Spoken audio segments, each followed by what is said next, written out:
Hi, this is Kobin Monica. Today I will demonstrate my big data project titled Tracking Activity Data Processing and Analysis Pipeline. The objectives of this project is to ingest live tracking sensor data using Kafka, process it using Spark on Yarn, store the result in HDFS using Parquet format, and visualize real-time matrices using InfluxDB and Grafana. This entire pipeline runs on a distributed Hadoop cluster. So moving back to the Hadoop cluster overview, this project is deployed on two virtual machines. One is master node and another is worker node.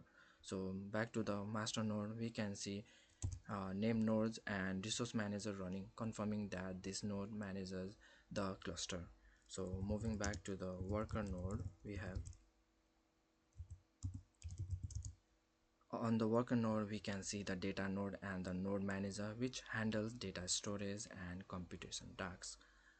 So moving back to the uh, Hadoop UI, this is the Hadoop name node UI, web UI.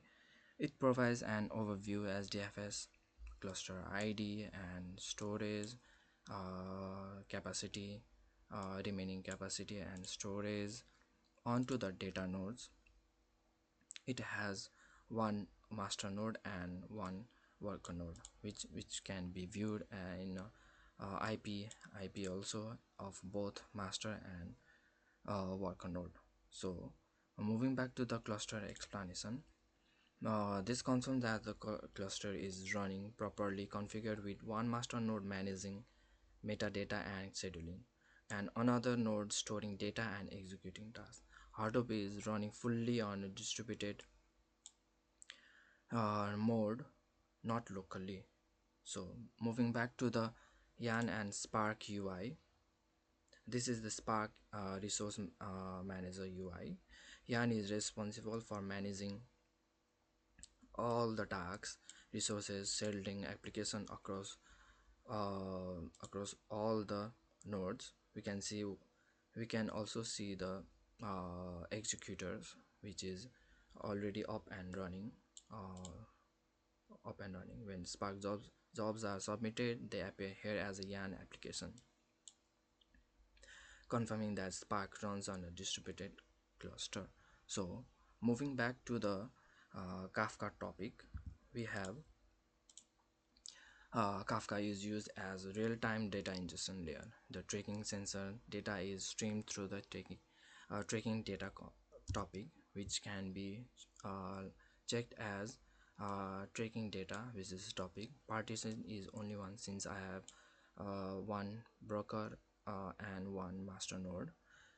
So this Kafka is used to censor all the data streamed through the tracking data topic. So back to the moving back to the producer, the Kafka producer simulates live tracking data such as temperature, timestamp, user ID, latitude, longitude, and wind speed.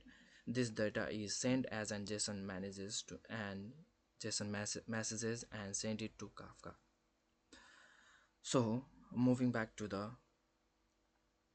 so also also the producer is now actively sending live data to Kafka, and the Spark HDFS is already up and running, which consume data from the Kafka and store it in Parquet format in HDFS for efficient analytics.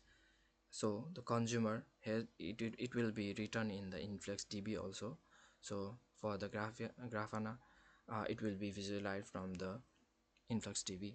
So moving back to the confirmation of a Parquet format, we have this Parquet files confirm that Spark successfully processed and stored the tracking data and data stored in HDFS.